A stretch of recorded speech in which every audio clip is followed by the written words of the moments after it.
Out and on. So we are good to start. So अस्सलाम वालेकुम, welcome आप लोग तमाम का एक सेशन जो आज ले रहे हैं that is creative resume writing और actually creative resume writing is a key. तो एक मैं आपको अजीब सा इत्तेफाक बताता हूँ, फिर मैं बहुत शॉर्ट सा इंट्रोडक्शन गौहर का करवाऊंगा और उसके बाद फिर हम आगे बढ़ेंगे। तो मैं यहाँ पर मतलब जब बचपन में पाकिस्तान में जब भी मैं होता था तो आई नॉर्मली यूज टू से सीवी। सो करिकुलम वटाया पता नहीं वहाँ किसी ने मशहूर कर दिया था। तो यहाँ जब मैंने आकर लोगों से बात की कि भाई सीवी दे दो या सीवी बन गया है या समथिंग लाइक दैट, तो nobody understand CV over here. US में सारे के सारे लोग रेज्यूम बोलते हैं। सो to start with, Gauhar actually she is in UK or she is working as a graphic designer, and मैं इनको ऐसे जानता हूँ कि she worked with me and she is an awesome graphic designer altogether. So over to you, Gauhar. You can start. Yeah, I will share my screen. Oh, it says host disabled participant screen sharing.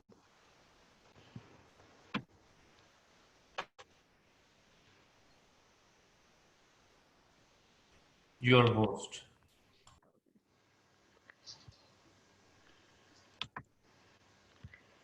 Can you see my screen now? Yes. Okay, so I'll start it. Yeah, so this is the title slide. So it's session now because yeah, UK में तो सब CV बोलते हैं तो मैंने CV के नाम से डाला है। ठीक, तो टाइटल आज टॉपिक है creative CV design. That's good. या सो फर्स्ट मैं स्टार्ट लूंगी। मैंने इस अपनी प्रेजेंटेशन को 3 डिफरेंट सेक्शंस में डिवाइड किया है। सबसे पहला है essentials, then additional info about yourself and then sequence. तो हम ऐसा ऐसा तीनों सेक्शंस को एक्सप्लोर करेंगे कि क्या क्या अपनी सीवी में डालने चाहिए, क्या एसेंशियल चीजें जो सीवी में होनी चाहिए हर हाल, फिर क्या चीजें जो आप अपना ज्यादा अपनी पर्सनैलिटी की इंसाइट दे सकते हो कंपनी वालों को ताकि कंपनी वाली ज्यादा आपको जान सके, और थर्ड है कि क्या सीक्वेंस होनी चाहिए कि क्या चीज पहले आनी चाहिए फिर क्या चीज आनी चाहिए सीवी में। तो सबसे पहले एसेंशियल से मैं स्टार्ट करती हूँ। सबसे पहला पॉइंट है personal and contact information. Gauhar, you might have received the uh, like invitations, like people want to admit into this session. तो आपको वो admit all भी करना पड़ेगा as soon as या someone comes. Okay. Thank you. Okay, या sounds good. अच्छा, तो सबसे पहला पॉइंट है पर्सनल एंड कॉन्टैक्ट इंफॉर्मेशन। जैसे भाई अपना फुल नेम डालो उसमें। अब बहुत सारी कंपनीज वाले क्या करते हैं, जैसे मेरी अपनी कंपनी में भी ये करते हैं, कोई बंदा अप्लाई करता है तो हम लोग पहले उसको सोशल मीडिया पे जाके चेक करते हैं कि भाई कौन है। तो अपना सोशल मीडिया पे प्रोफाइल मेंटेन करो, पब्लिक प्रोफाइल। जब भी पब्लिक प्रोफाइल हो तो उसको सोच समझ के चीज पोस्ट करो कि क्या पोस्ट करो, ऐसे नहीं कुछ भी पोस्ट कर दिया, सोच समझ, क्योंकि बहुत सारे एम्प्लॉयर्स होते हैं जो जाके एक्चुअली सोशल मीडिया पे चेक करते हैं, तो इसलिए वो मेंटेन करना काफी इंपॉर्टेंट है। तो सीवी में सबसे पहले अपना नाम डालो, फोन नंबर, ईमेल एड्रेस, ताकि कंपनी वाले कांटेक्ट कर सके। काफी सारी सीवी होती है जिसमें मिसिंग होता है, फोन नंबर नहीं होता, ईमेल एड्रेस नहीं होता, तो फिर फायदा नहीं है, कंपनी वाले कांटेक्ट कैसे करेंगे। तो फोन नंबर, ईमेल एड्रेस डालो। फिर अपनी लोकेशन। अब लोकेशन का ये है कि अगर सेम सिटी में अप्लाई कर रहे हैं, जैसे कराची में कोई अप्लाई कर रहा है तो सिर्फ कराची लिखना ठीक है, लिख दो भाई कराची। लेकिन अगर आपको लगता है, अब जैसे आप एक कंपनी में अप्लाई कर रहे हो जिसकी लोकेशन है नॉर्थ नाजिमाबाद ब्लॉक डी, और आप रहते भी नॉर्थ नाजिमाबाद ब्लॉक डी में हो, तो आप भले अपना पूरा एड्रेस डाल दो। अगर आपको लगता है कि आपके चांसेस इंक्रीज होंगे जॉब उसमें अप्लाई, आपको वो हायर कर लेंगे, क्योंकि अगर सेम ही एड्रेस है कंपनी का और आपका, तो आपके थोड़े से चांसेस इंक्रीज होते हैं। तो उस केस में आप फिर पूरा एड्रेस भी डाल सकते हो, वरना फिर आप सिर्फ अपना सिटी डाल दो कि भाई मैं कराची से हूँ, तो आपने सिर्फ कराची, तो सिर्फ कराची लिख दिया। I think कि आप लोगों को जिनके माइक अनम्यूट है वो प्लीज म्यूट कर लें। अच्छा, फिर इसके बाद अब अगर आप किसी और सिटी में अप्लाई कर रहे हो, जैसे अगर आप लाहौर में अप्लाई करो या आप कोई और कंट्री में अप्लाई कर रहे हो जॉब के लिए, तो उस सूरत में भी आप अपनी लोकेशन डालो, अपना एड्रेस डालो, ताकि सामने वाली कंपनी को पता चले कि ये। प्लीज माइक म्यूट कर ले। आई थिंक मैं नाम ले लेता हूँ किन्नी का। फराज, आपका माइक। फराज और Aurangzeb, please. Arina, Arbina, please mute करें अपना माइक। और अरसलान, प्लीज म्यूट करें अपना माइक। Thank you. तो अगर किसी और सिटी में या किसी और कंट्री में जॉब के लिए अप्लाई कर रहे हैं, तो भी अपनी लोकेशन उसमें मेंशन कर दें, ताकि सामने वाली कंपनी को पता चले कि किस कंट्री से या किस सिटी से एप्लीकेंट है, क्योंकि बहुत सारे लोगों को नहीं चाहिए होता आउटसाइडर एप्लीकेंट, तो फिर वो उसी हिसाब से कंसिडर करें। बहुत सारी कंपनीज को चाहिए होते हैं, तो अगर जैसे आपने दूसरे कंट्री में अप्लाई किया या सिटी में, तो आप मेंशन कर दो कि आप भाई रीलोकेट होने के लिए आप राजी हो, कि भाई आप रीलोकेट हो गए अपना सिटी छोड़ के दूसरे सिटी में। या अगर आप वर्क रिमोटली करना चाहते हो, तो आप वो मेंशन कर दो कि भाई मैं वर्क रिमोटली मैं रहूंगा अपने सिटी में ही, लेकिन मैं रिमोटली वर्क करना चाहता हूँ। तो ये सारी चीजें आप अपने उसमें मेंशन कर दो कॉन्टैक्ट इन्फॉर्मेशन में, कि एड्रेस डाला फिर साथ में मेंशन कर दिया आपने, अगर अब्रॉड अप्लाई किया है। वरना कराची में तो सिर्फ आप लोकेशन डाल दें। अब मैं नेक्स्ट पॉइंट पे आती हूँ। अब नेक्स्ट पॉइंट है एजुकेशन। तो एजुकेशन में अपनी रीसेंट एजुकेशन जो है वो सबसे पहले डाले, जैसे कि जो भी बैचलर्स या मास्टर्स, जो भी आपकी रीसेंट क्वालिफिकेशन हो वो सबसे ऊपर डालनी है। फिर उसके बाद जो भी एजुकेशन की डिटेल्स डालें, तो उसमें इंस्टीट्यूट नेम, फिर ईयर्स जरूर डालेंगे, कौन से ईयर से, जैसे कौन से ईयर से स्टार्ट किया और कौन से ईयर पे फिनिश किया है आपने पढ़ाई। जैसे बैचलर्स है तो भाई इस साल से इस साल तक, ताकि कंपनी वालों को पता चले कि 4 साल का बैचलर्स किया है या 2 साल का बैचलर्स किया है, थोड़ा सा आइडिया आता है। अगर आपको ईयर नहीं याद है तो भी कोई मसला नहीं है, कोशिश करके डाल ले ईयर। बट अगर आपको नहीं याद है तो आप सिर्फ खत्म होने, जैसे अगर 2015 में खत्म हुआ है आपका बैचलर्स, तो आप सिर्फ 2015 डाल देंगे, भाई मैंने बैचलर्स इस सब्जेक्ट में किया है 2015। तो वो भी थोड़ा सा उनको आइडिया होगा कि कितने टाइम पहले बैचलर्स किया है वगैरह। फिर उसके बाद हर अपने एजुकेशन की, जैसे आपने मास्टर्स किया है तो आप रेलेवेंट सब्जेक्ट्स जरूर, रेलेवेंट सब्जेक्ट्स की लिस्ट डालेंगे, भाई आपने क्या किया रेलेवेंट सब्जेक्ट। भाई अगर आप एक कंपनी में ग्राफिक डिजाइनर के लिए अप्लाई कर रहे हैं, तो और आपने पढ़ाई भी ग्राफिक डिजाइनर की है, तो आप उसमें अपने सब्जेक्ट्स डालेंगे, भाई मैंने हिस्ट्री ऑफ आर्ट पढ़ी है या मैंने ग्राफिक डिजाइन पढ़ा, फोटोशॉप पढ़ा वगैरह, जो भी सब्जेक्ट्स हो आपके, तो रेलेवेंट सब्जेक्ट्स आप मेंशन कर दो उसमें। अब उसमें आपको इंग्लिश।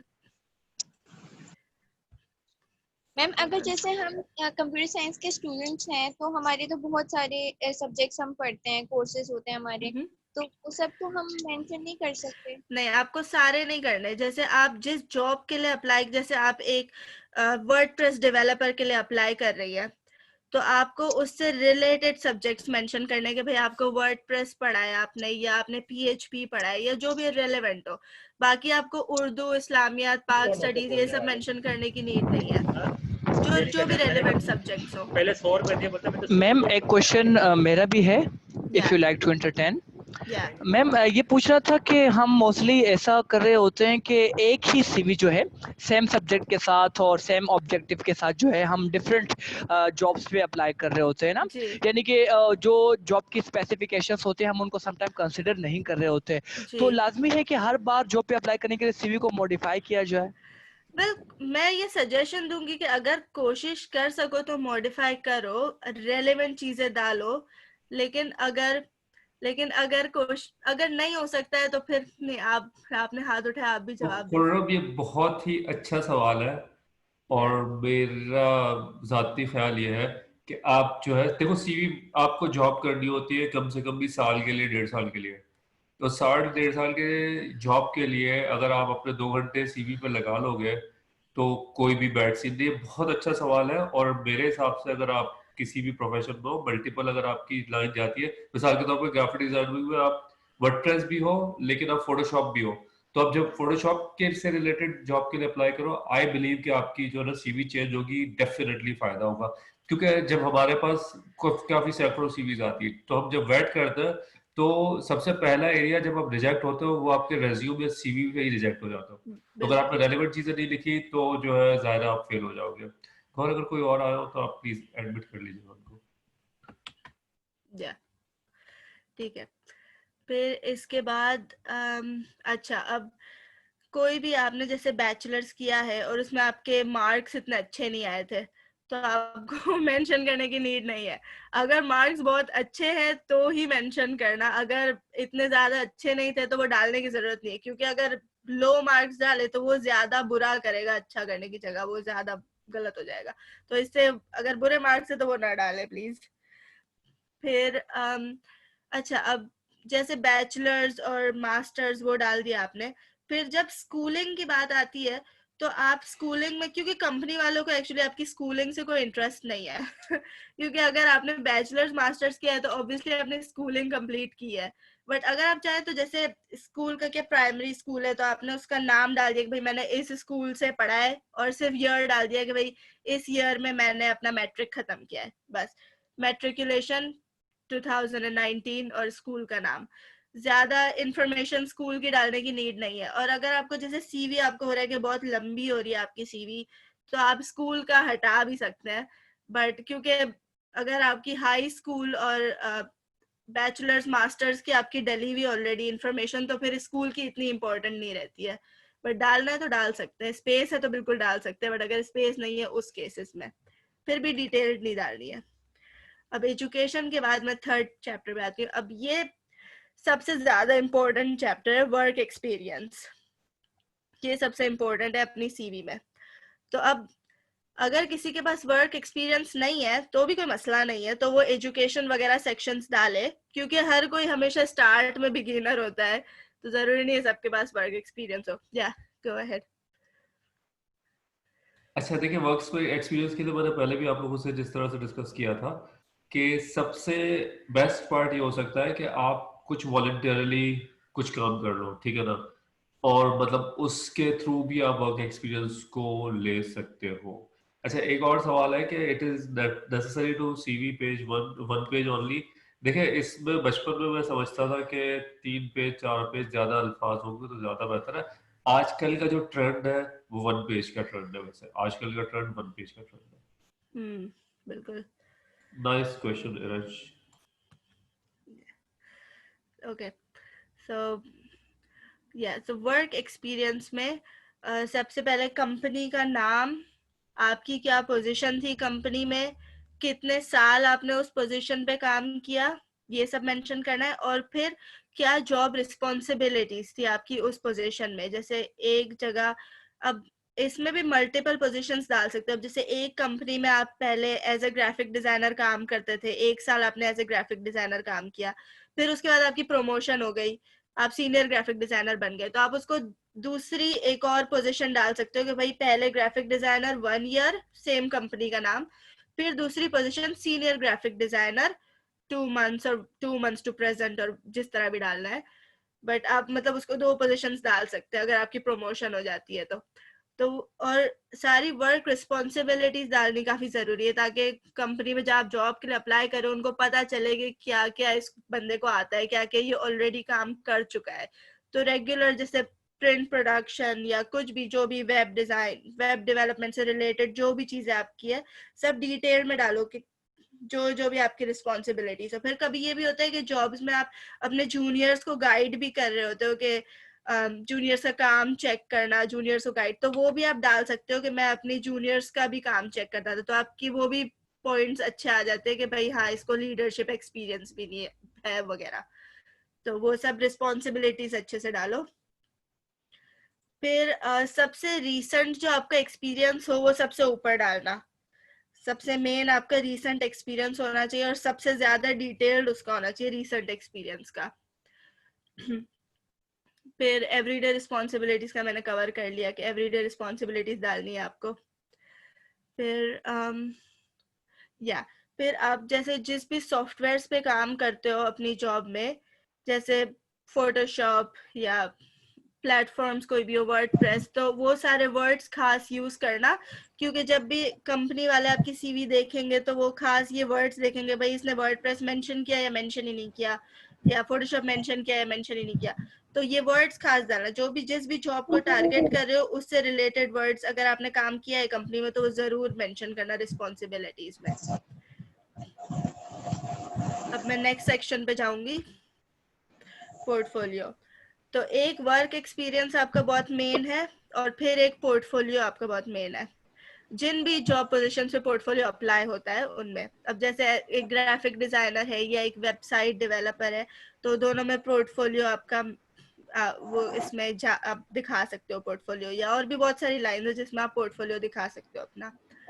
तो अब कुछ अलग अलग तरीके हैं जिस तरह आप पोर्टफोलियो अपना सेंड कर सकते हो। अब या तो जैसे Behance या GitHub टाइप की वेबसाइट है जहाँ अपना पोर्टफोलियो अपलोड करके आप लिंक दे सकते हो उस वेबसाइट्स का। फिर अब जैसे आप वेब, प्लीज म्यूट करो अपने आपको। फिर ये इसकी वजह से खुजाने की वजह से नहीं खुजानी, मैं यहाँ पे दबाती हूँ, मेरे बहुत दर्द होता है। माइक म्यूट कर ले। सावल मिर्जा प्लीज माइक म्यूट कर ले। Okay, thank you. I have a question. जैसे मैम ने बोला कि इतने सारे एक्सपीरियंसेस डालने होते हैं, तो अगर हम प्रीवियस हमने जो भी जॉब करी है और उसका जो कनेक्शन हमारी न्यू जॉब से नहीं है, तो हम क्या कोई भी एक्सपीरियंस उसमें नहीं डालेंगे? जहाँ तक मुझे लगता है कि जो आपका रेलेवेंट एक्सपीरियंस हो ना वो आप पहले कंसिडर करो, क्योंकि मैम अगर न्यू जॉब से रिलेटेड रेलेवेंट नहीं है हमारा कोई प्रीवियस एक्सपीरियंस, हम न्यू अपॉर्चुनिटी की तरफ जा रहे हैं, मूव कर रहे हैं, तो हमें एटलीस्ट इतना तो बताना चाहिए कि हमें वर्क स्पेस में काम करने का आइडिया है। तो क्या हम वो एक्सपीरियंस डाल सकते हैं? जी, वो बिल्कुल मेंशन कर सकते हो। आपको उस सेंस पे जैसे तो आप रिस्पॉन्सिबिलिटीज डाल सकते हो अपनी कि भाई मुझे ये चीजों में एक्सपीरियंस है, तो वो भी एक तरह से बेनिफिशियल ही होगा। लेकिन सर ने बोला रेलेवेंट डालना है न्यू जॉब से रिलेटेड, तो उसके लिए आप जो ना मुझे माफ कर दें। देखिए उसके लिए बेसिकली होता यह है कि देखिए हम लोग जब भी काम करते हैं तो उसमें होता यह है कि एक बेस्ट प्रैक्टिस है। सही है, बेस्ट प्रैक्टिस ये है कि आप रेलेवेंट डालो। चलो आपको मैं एक एग्जांपल देता हूँ। दो लोग हैं, दो लोगों के सीवी आते हैं। एक बंदा है जिसका रेलेवेंट एक्सपीरियंस है, दूसरा बंदा है जिसका रेलेवेंट एक्सपीरियंस नहीं है। आप किसको पिक करोगे rush? Of course sir relevant वाले को। बस तो ये तो देखिए एक उसूल है। लेकिन अब मिसाल के तौर पे भाई मैं जो है फर्नीचर बनाता था पहले, ठीक है ना। अब मुझे अचानक से शौक चढ़ा कि मैं अब कहीं कंप्यूटर ऑपरेटर की जॉब करूंगा। लेकिन क्योंकि मैंने फर्नीचर की शॉप पे काम किया है तो मैं हल्का फुल्का बता सकता हूँ कि भाई मैं ऑफिस एडमिनिस्ट्रेशन करता था, फर्नीचर तो मैं करता था, उसके बाद फाइलिंग भी करता था। मिसाल के तौर पर हम कुछ ना कुछ उससे राब्ता निकाल के जो है कुछ तो राब्ता वाला टाइप कुछ कर सकते हैं। अच्छा ठीक है, फिर मैं कंटिन्यू करती हूँ। इसके बाद अब जैसे वेबसाइट्स अगर आपने बनाई है तो आप इंडिविजुअल वेबसाइट्स का लिंक्स भी दे सकते हैं कि भाई ये वेबसाइट मैंने डेवलप की है। या कभी ये भी होता है कि आपने पूरी वेबसाइट डेवलप नहीं की होती है बट उस पे ऑडियो जिस थोड़ा तरह सा हटाए काम थे। किया होता है। सॉरी, सादात प्लीज म्यूट करो तो। तो कभी कभी ये होता है कि पूरा प्रोजेक्ट या पूरी वेबसाइट आपने नहीं बनाई होती है बट उसमें थोड़ा सा काम आपने किया होता है या एक मेजर पेज आपने बनाया होता है, तो आप उस वक्त भी आप अपने पोर्टफोलियो में उसको डाल सकते हो और आप मेंशन कर सकते हैं कि भाई ये फंक्शनैलिटी पे मैंने काम किया है। तो वो आपकी वो एटलीस्ट आप मेंशन कर दो तो वो आपका प्रूफ हो जाता है कि हाँ ये एटलीस्ट पोर्टफोलियो का पार्ट तो है ही। क्योंकि मैं रिसेंटली काफी लोग मुझे सीवी सेंड करते रहते हैं जो मैं चेक करती हूँ, तो काफी लोगों का पोर्टफोलियो पार्ट मिसिंग होता है। तो मैं हमेशा उन लोगों को बोलती हूँ कि पोर्टफोलियो इंक्लूड करो। कंपनी को इन द एंड उस चीज में इंटरेस्ट है कि भाई आप क्या काम कर सकते हो, उनको ये इंटरेस्ट नहीं है कि आप किस स्कूल में गए थे, उनको वो देखना है कि अब क्या काम आता है। तो पोर्टफोलियो हर हाल में आप इंक्लूड करो। चाहे अगर आपको लगता है कि भाई आपका बहुत ही अमेजिंग पोर्टफोलियो नहीं है, उस सूरत में भी आप इंक्लूड करो, एटलीस्ट जो भी आता है वो आप इंक्लूड करो, ताकि कंपनी को थोड़ा सा इंसाइट मिले कि भाई क्या काम कर सकता है वगैरह। तो अगर आपको ब्रीफ देना हो पोर्टफोलियो से रिलेटेड तो वो भी आप डाल सकते हो। स्पेस होने के, कितनी स्पेस है अब आपकी सीवी में, तो उस हिसाब से आप डाल सकते हो कि भाई ये मैंने वेबसाइट बनाई थी, उसके पीछे क्या क्या हमने काम किया वगैरह। कुछ भी ब्रीफ देना हो तो वो भी दे सकते हो, डिपेंडिंग ऑन द कंपनी। फिर एक ये भी तरीका है कि गूगल ड्राइव या कोई और क्लाउड हो, उस पे भी आप अपना, जैसे ग्राफिक डिजाइन से रिलेटेड चीजें हैं या कोई और पोर्टफोलियो से रिलेटेड चीजें, तो आप क्लाउड पे अपलोड करके उसका लिंक भी दे सकते हो अपनी सीवी में, जिस तरह भी आपको कन्वीनियंट रहे। बट पोर्टफोलियो शेयर करना काफी जरूरी है, तो इसलिए मैंने इम्पोर्टेंट लिख दिया है ऊपर। अब मैं नेक्स्ट सेक्शन में चलती हूँ। अब इसके बाद, क्योंकि इससे पहले सेक्शन था एसेंशियल्स का, अब ये दूसरा सेक्शन है एडिशनल इंफॉर्मेशन अबाउट योरसेल्फ। अब ये बहुत जरूरी है कि कंपनी वाले जो है वो आपको समझ सके कि भाई ये बंदे को क्या स्किल्स आती है। अब उन्होंने जान लिया कि भाई आपने ये पढ़ाई की है, ये एक्सपीरियंस है, उसके अलावा आपको और क्या क्या स्किल्स आती है, तो वो अब आप स्किल्स सेक्शन में दिखा सकते हो। तो मैं रेकमेंड करूंगी कि स्किल्स सेक्शन को आप दो सेक्शंस में डिवाइड कर लो। एक आपकी स्किल्स हो जिसमें आप डाल दो जैसे पब्लिक स्पीकिंग, इलस्ट्रेशंस या लीडरशिप या जो भी आपकी पर्सनल स्किल्स हो, और दूसरा सेक्शन हो जिसमें आप अपनी सॉफ्टवेयर स्किल्स या टेक्निकल स्किल्स डालो, जैसे फोटोशॉप हो गया या वर्डप्रेस हो गया, तो वो टेक्निकल स्किल्स या सॉफ्टवेयर स्किल्स में आ जाएगा।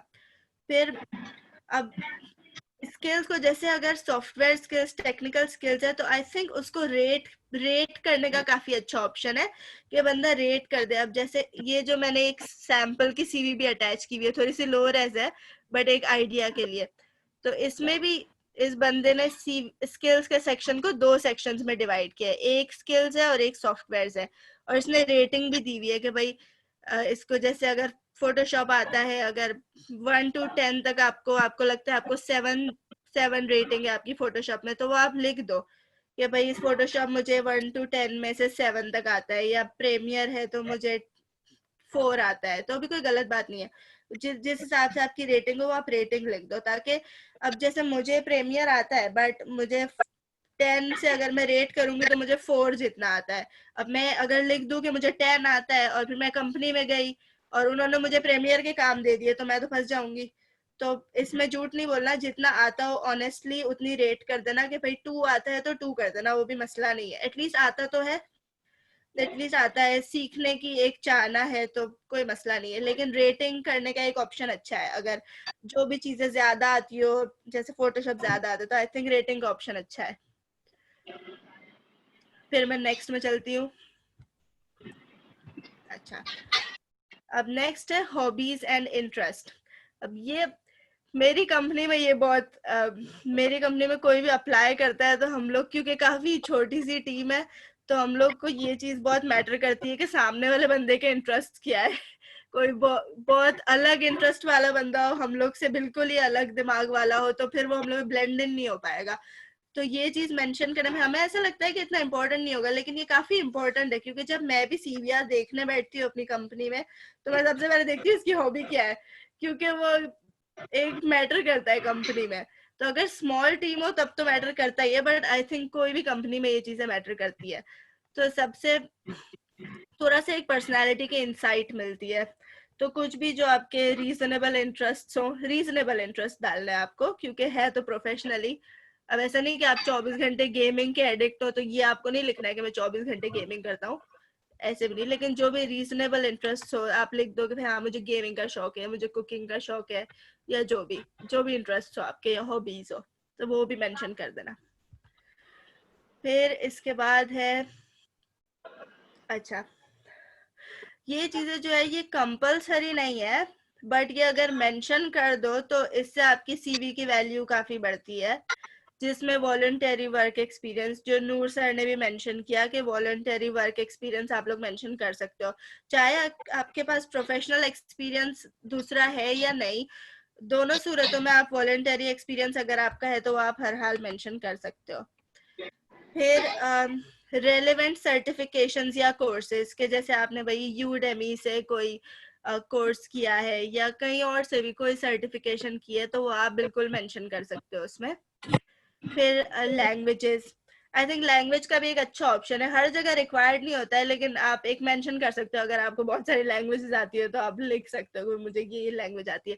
अब जैसे अगर अब्रॉड अप्लाई कर रहे हैं तो मैंने भी अपनी सीवी में डाला हुआ है लैंग्वेज का, क्योंकि अक्सर औकात ये काफी हेल्पफुल रहता है। अब जैसे मेरी कंपनी को कोई ऐसा क्लाइंट मिलता है जो पाकिस्तान से होता है तो वो लोग मुझे आगे करते हैं कि तुम कम्युनिकेट करो, क्योंकि अब मैंने एक तो सीवी में भी मेंशन किया हुआ है कि मुझे उर्दू आती है, तो ये चीजें काफी हैंडी रहती है, बट जरूरी नहीं है, बट मेंशन करो तो अच्छी चीज है। फिर रेफरेंसेस, अब बहुत से लोग रेफरेंसेस खुद डाल देते हैं, 2 रेफरेंसेस के भाई रेफरेंस का कांटेक्ट नंबर और नाम और पोजीशन कि भाई ये बंदा है इसको आप कांटेक्ट करो, ये हमको रेफरेंस देगा, क्योंकि काफी कंपनी वाले कांटेक्ट करते भी है रेफरेंसेस के लिए। तो वो आपका कोई पुराना बॉस हो या पुराना टीचर हो जो आपको जानता है, आपके काम को जानता है, तो आप उसको एज ए रेफरी दे सकते हो कि भाई ये बंदा मुझे रेफरेंस देगा। या कुछ लोग ये भी लिखते हैं, नीचे लिख देते हैं कि भाई रेफरेंस मांगने की सूरत में हम रेफरेंस प्रोवाइड करेंगे। अब ये लाइन भी डाल सकते हो कि अगर रिक्वेस्ट किया तो हम रेफरेंस प्रोवाइड कर देंगे, और अगर आपको नहीं डालना है तो भी मर्जी है, बट ये ऑप्शनल चीज है, जो डाल सकते हो तो अच्छी बात है। अब मैंने अपनी सीवी के एंड में नीचे की साइड एक डेट डाली हुई है लास्ट अपडेट की, तो जब भी मैं सीवी खोलती हूँ और फिर सेव करती हूँ तो वो उस डेट को मैं चेंज कर देती हूँ कि किस डेट पे मैंने अपनी सीवी अपडेट की है, ताकि उससे क्या जब भी जॉब्स के लिए अप्लाई करते हैं उनको पता चलता है कितनी अपडेटेड सीवी है, क्योंकि कभी कभी हम सीवी बना लेते हैं फिर 3-3 महीने तक चेंज नहीं करते हैं, तो फिर उसको अपडेटेड सीवी हो तो क्या अच्छा इंप्रेशन पड़ता है कि इस बंदे ने, इसको इंटरेस्ट है सीवी अपनी अपडेट करके इसने अप्लाई किया है। तो ये भी एक अच्छा ऑप्शन है डालने के लिए, अगर date of last update of the CV डाल दी तो नीचे। फिर नेक्स्ट पे बढ़ती हूँ मैं। अब सीक्वेंस, अब सबसे पहले अब ये सीक्वेंस जो सीवी में आप किस तरह से सारी इंफॉर्मेशन डालोगे उसकी है। सबसे पहले आप डालो अपनी पर्सनल इंफॉर्मेशन जो हमने सबसे पहले डिस्कस की, जो नाम वगैरह। अब कुछ लोग पिक्चर भी डालते हैं अपनी, वो ऑप्शनल है, अगर आपको अपनी फोटो डालनी है तो मर्जी है, नहीं डालनी है तो भी मर्जी है, कोई कंपलसरी नहीं है। फिर कांटेक्ट इन्फॉर्मेशन सबसे पहले डालो बड़ी बड़ी, ताकि उनको नजर आए कि हाँ कांटेक्ट करना है तो कहाँ से कांटेक्ट करें। फिर दूसरे नंबर पे सबसे इम्पोर्टेंट चीज आपकी एक्सपीरियंस है, तो एक्सपीरियंस को सबसे ऊपर डालो। पहले तो कांटेक्ट इन्फो डाल दी, फिर एक्सपीरियंस को ऊपर डालो ताकि कंपनी वाले देख के फौरन से पढ़े एक्सपीरियंस। फिर ऐसा नहीं कि वो लोग ऊपर का एक ही सेक्शन पढ़ के आगे निकल जाए, तो एटलीस्ट तुमने एक्सपीरियंस ऊपर डाल दिया हो तो वो कंपनी वालों ने पढ़ लिया, क्योंकि सबकी पूरी पूरी सीवियां नहीं पढ़ते हैं, तो थोड़ा सेक्शन तो सबसे मेन सबसे ऊपर डालो, तो एक्सपीरियंस सबसे ऊपर डाल दिया। फिर पोर्टफोलियो ऐसी जगह पे डालना जो देखने में थोड़ा अटेंशन ग्रैबिंग हो, तो वो भी जैसे ऊपर की साइड ही कहीं, या जहाँ पे आपको लगता है कि हाँ यहाँ पे बंदा मेरा पोर्टफोलियो का सेक्शन पढ़ेगा, तो उसको भी हाईलाइट करके डालना कि हाँ ये पोर्टफोलियो का सेक्शन है, या तो ऊपर डाल दो या साइड पे कहीं पोर्टफोलियो का सेक्शन। फिर एजुकेशन, अब एजुकेशन अगर है तो वो थोड़ा सेकेंडरी है एक्सपीरियंस के निस्बत, तो सबसे पहले एक्सपीरियंस और पोर्टफोलियो डालो, फिर एजुकेशन का सेक्शन, क्योंकि वो थोड़ा सा उनके पास सेकेंडरी, यूं तो वो भी इम्पोर्टेंट है बट एक्सपीरियंस ज्यादा इम्पोर्टेंट है। फिर उसके बाद कोर्सेज या certifications, skills, hobbies, languages, references, ये सारे बाद की चीजें हैं, ये सब उसके बाद डालो बारी बारी। फिर अच्छा, अब मुझे एक और चीज डिस्कस करनी थी। अब कुछ लोग अपनी सीवी को काफी डिजाइन करते हैं, काफी मतलब फोटोशॉप पे या इलस्ट्रेटर पे, और कुछ लोग वर्ड पे बनाते हैं। तो जिस हिसाब से आप जॉब के लिए अप्लाई कर रहे हो उस हिसाब से आपको सोचना है कि कैसी सीवी आपकी वो एक्सपेक्ट करेंगे। जैसे ग्राफिक डिजाइनर है तो उसकी ऑब्वियसली आपको डिजाइन सीवी देनी है। अगर आप वर्ड पे सीवी बना के ग्राफिक डिजाइनर के लिए दोगे तो वो फिर इतना इम्प्रेशन आपका अच्छा नहीं पड़ेगा। लेकिन अगर कोई ऐसी जॉब है जो ग्राफिक डिजाइन की नहीं है तो आप वर्ड की भी दे सकते हो, तो कोई एक्सपेक्टेशन नहीं है आपसे, तो डिपेंड करता है कैसी जॉब है। तो अगर आप सीवी अपनी डिजाइन कर रहे हो तो आपको बहुत सारे कलर्स नहीं डालने उसमें। अगर जैसे ब्लैक एंड व्हाइट के अलावा कोई भी एक और कलर आप डाल सकते हो, सपोज पर्पल कलर आपने ले लिया है तो आप ब्लैक एंड व्हाइट और पर्पल लेकिन गोला गंडा नहीं बनाना है उसको, जगह जगह कलर पूरे में नहीं डालना है, बहुत सारे कलर नहीं डालने हैं उसको, सिंपलिस्टिक रखना है, एक सिंपल प्रोफेशनल, कहीं कहीं पे पर्पल का स्प्लैश आ गया, बस दैट्स इट, ज्यादा उसको बहुत कलरफुल करने की जरूरत नहीं है। प्लस फॉर्मेट बहुत इंपॉर्टेंट है, ज्यादातर कोशिश करो कि अपनी सीवी पीडीएफ फॉर्मेट में दो, क्योंकि जैसे वर्ड पे भी दे सकते हैं बट पीडीएफ, मुझे ऐसा लगता है कि पीडीएफ फॉर्मेट ज्यादा हम लोग प्रेफर करते हैं।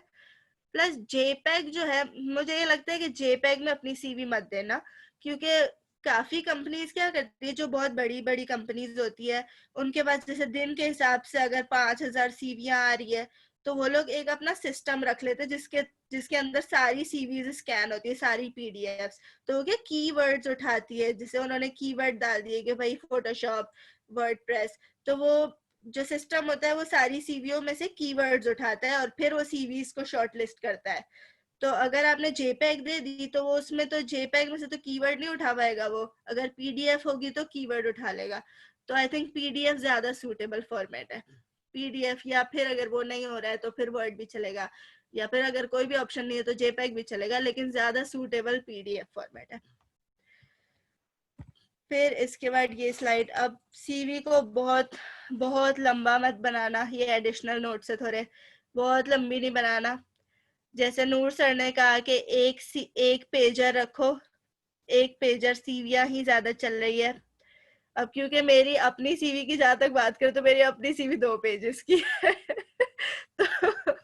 तो इसलिए अगर जैसे आपको बहुत ज्यादा सालों का अगर एक्सपीरियंस है सपोज, तो फिर आप, अब सीवी अगर बहुत ही लंबी हो रही है, ये वही वाली बात है कि जो मतलब इरज ने सवाल किया था कि भाई इररिलेवेंट है, तो मतलब it's kind of subjective, right? या सब्जेक्टिव, डिपेंड करता है सिचुएशन टू सिचुएशन।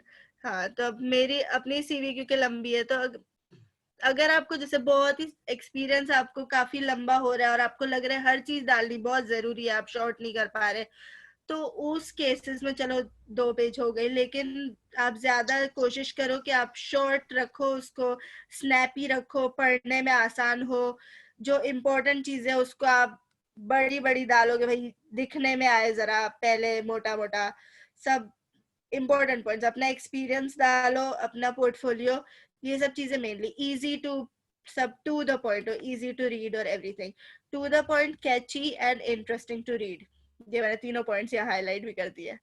फिर स्पेलिंग मिस्टेक्स नहीं होनी चाहिए, बहुत सारी सीवीज मेरे पास आती है जो उसमें स्पेलिंग मिस्टेक्स होती है, वो देख के दिल खराब हो जाता है फिर, तो प्लीज उसको या तो किसी से प्रूफ रीड करवा लो, या फिर आप स्पेल चेक कर लो, ऑनलाइन भी काफी सारे स्पेल चेक्स होते हैं।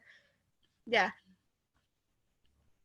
सो हमने जो है एक फेसबुक का पेज भी आपके साथ शेयर किया था, एनी रिक्रूटिंग, तो आप जो एग्जैक्टली, है अपने सीवीज रिव्यू के लिए उसमें भेज दोगे तो वहां पर हम लोग फ्री में रिव्यू करते हैं वो। बिल्कुल बिल्कुल।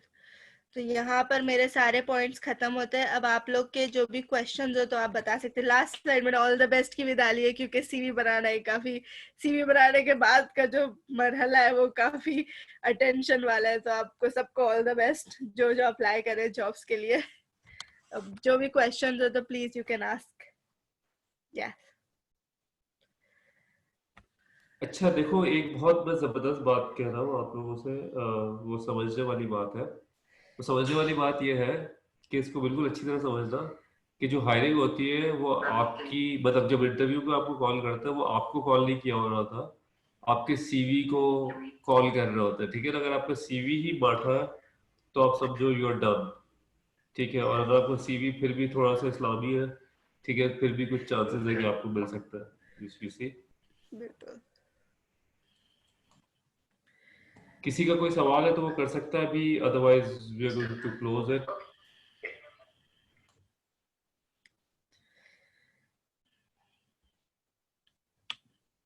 Okay, thank you so much Gauhar for taking out time. Thank you so no much worries. guys कि आप लोगों ने टाइम निकाला, और होप आप लोगों को ये सेशन पसंद आया होगा। और जी जी तो जैसे फ्रेश ग्रेजुएट होते हैं उनके पास एक्सपीरियंस इतना नहीं होता, तो जैसे सर्टिफिकेशन मैम ने जो है वो इम्पोर्टेंट में नहीं डाली थी, तो क्या वो अपने सर्टिफिकेशन से अपने स्किल्स को शो कर सकते हैं? बिल्कुल बिल्कुल कर सकते हैं। सर्टिफिकेशन उस सूरत में इम्पोर्टेंट नहीं है जब आपके पास बहुत ज्यादा एक्सपीरियंस ऑलरेडी है, बट अगर आपके पास एक्सपीरियंस नहीं है तो फिर ऑब्वियसली आपकी सर्टिफिकेशन इम्पोर्टेंट है। सर्टिफिकेशन, एजुकेशन, हर चीज फिर इम्पोर्टेंट है। अगर एक्सपीरियंस ही बहुत ज्यादा है तो फिर वो सब चीजें सेकेंडरी हो जाती है। डिपेंड, ये भी सब्जेक्टिव वाला सवाल है। Very good question. और मुझे ऐसा लग रहा है कि इसको सिर्फ एक ही या दो पार्टिसिपेंट है, बाकियों के सवाल ही नहीं। Actually, I have applied many companies, तो मैं चाह रही थी कि मेरी CV जो है वो रिव्यू हो जाए। जी जी बिल्कुल, आप सेंड कर दें। Okay, thank you, ma'am.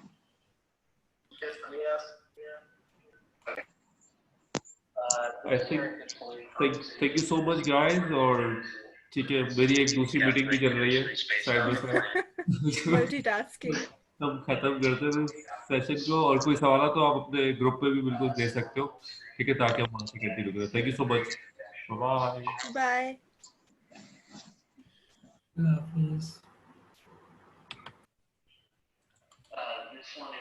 एक मिनट देंगे और सेशन खत्म हो गया शायद।